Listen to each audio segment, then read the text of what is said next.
ગુજરાતમાં હાલ લગ્નસરાની સિઝન ચાલી રહી છે। લગ્ન પ્રસંગમાં હાથી, ઘોડા, ગાડી, બગીઓમાં દરવાજાના વરઘોડા કાઢવાનું દેખાદેખીમાં ચલણ વધી રહ્યું છે। પરંતુ હાલ અમદાવાદ અને અરવલ્લી જિલ્લાના મેઘરજ તાલુકાના એસરી ગામના વતનીના સુપુત્રના લગ્નમાં એસરી મુકામે નિર્ધારિત કરાયા છે। અહીં વરરાજાના મોંઘીદાટ કાર નહીં, પણ તેના બદલે પ્રાચીન સંસ્કૃતિ અનુસાર બળદગાડાના વરઘોડું યોજવામાં આવ્યું હતું।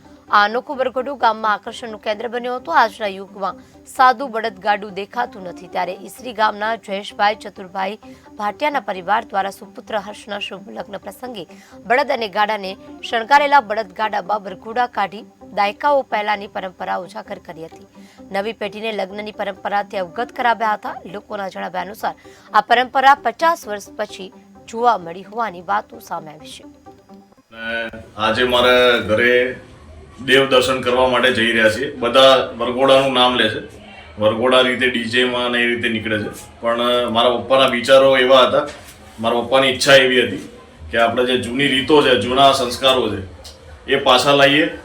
એટલા માટે બળદગાડું શણગાર્યું છે અને બહુ જ ઉત્સાહ છે એના લઈ કે બળદગાડું શણગાર્યું છે। બહુ સારી રીતે મારા ભાઈઓએ, મારા જીજાજીઓએ ભેગા થઈ અને ખૂબ જ મને ઉત્સાહ એટલો બધો છે કે જે સમાતો નથી। અને મારા પપ્પાની ઈચ્છા પૂરી થઈ રહી છે અને પ્લસ આપણા જૂના જે સંસ્કારો છે, રીતિ રિવાજો છે, એ પાછા આવી રહ્યા છે। આના આવનાર પેઢીઓને બી હું એમ કહેવા માંગુ છું કે આ વસ્તુ આપણે કરવી જોઈએ અને હું આની સરાહના વધારે કરું છું। આવતીકાલે એની જાન જાય છે, પણ આજે એનો વરઘોડો છે અથવા દેવ દર્શન એનું નામ અમે આપ્યું છે, કારણ કે વરઘોડો કહીએ તો પાછો ઘોડો વચ્ચે આવે, એટલે મેં એને દેવ દર્શનથી ઉપમા આપી।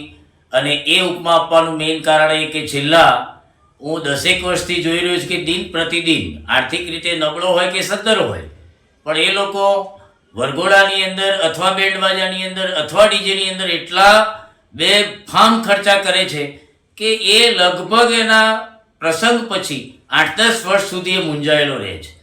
અને નંબર 2, સૌથી અગત્યની બાબત તો એ કે ભારતીય સંસ્કૃતિ દિવસે દિવસે ભૂસાઈને ખલાસ થઈ ગઈ। એટલે મારા માઇન્ડની અંદર 1 વર્ષથી વિચાર ચાલતો હતો કે મારા બાબા હર્ષના મેરેજ જ્યારે આવશે ત્યારે હું એવું કંઈક કરીશ કે ખર્ચો તો ઠીક છે, પણ આવનાર પેઢી અને વર્તમાન પેઢીને ખબર પડે કે આપણા વડવાઓ, બાપ દાદાઓ કેવી રીતે જાન લઈને જતા હતા અને કેવી રીતે પરણતા હતા। એટલે મને એક વિચાર આવ્યો, ભાઈ ચલો બળદગાડું કરીએ અને એને ઇકો ફ્રેન્ડલીથી સજાઈએ અને ઓછામાં ઓછા ખર્ચ